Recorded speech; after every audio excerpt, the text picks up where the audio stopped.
Gunjan, you spoke about the fact that you've seen social media so far used only for promotion and not so much for product development. Just talk a little bit more about that. Why do you feel that let's say crowdsourcing of a name or a product idea or even a price? I mean, if you look at reverse auctions or even standard auction sites, you are in a way trying to establish price from a consumer point of view. Why do you feel that that's not still using social media for product development of a price, and how can they use if you have a counterpoint of view? Uh, to have brand evangelists who are willing to talk to you and willing to spend their time and energy with you is every marketer's utopia. In reality, there are very few spaces where it exists, that level of brand loyalty. Uh, and hence, I suspect those brands which have commanded huge amount of loyalty, for example, Apple, would be the first people who would demonstrate something on those lines. And from there, it could catch up. Why they haven't done it? My suspicion is that people are still trying to get their head around how promotions work and how they can make a revenue stream out of it. Uh,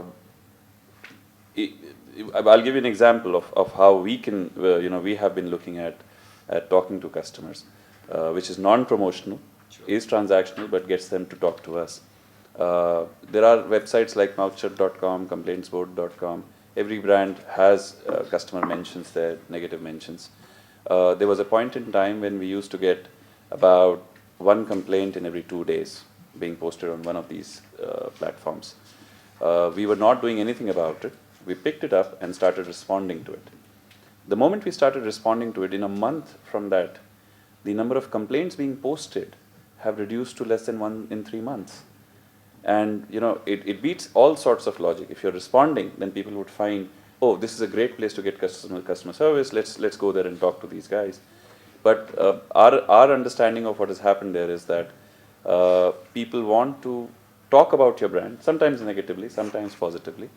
If they know that you are going to respond and it becomes something which is known, they talk directly to you. So you take it into the space that you are, rather than letting it float around in the World Wide Web. From there, should we talk to customers about what products they want? Sure, we would like to get into doing that. But as I said, unless you have brands which command fierce loyalty, where people are willing to spend time and energy, and they want to see the brand grow and they get that as a reward, what's in it for a customer to participate in a product development or a pricing activity? Unless you give them recognition of some sort, where you say, XYZ decide, and some people have tried it. Ben and Jerry's, for example, do their flavors, and they raise the profile of the customer who gave that feedback. That's the sort of reward that some people, could aim for. The other reward could be just the joy of creating or co-creating. But again, that to me shrinks into the space of more B2B kind of environments rather than B2C or mass brands. And hence, I suspect only the brands which command fierce loyalty would see some breakthrough on that. Unless, like in our business, we have intermediaries, agents and brokers selling insurance. They are they are a platform which I can engage with and use them very well for that. So if social is narrowed down in our space to B2B or intermediary and principal talking, there's definitely something we would like to do.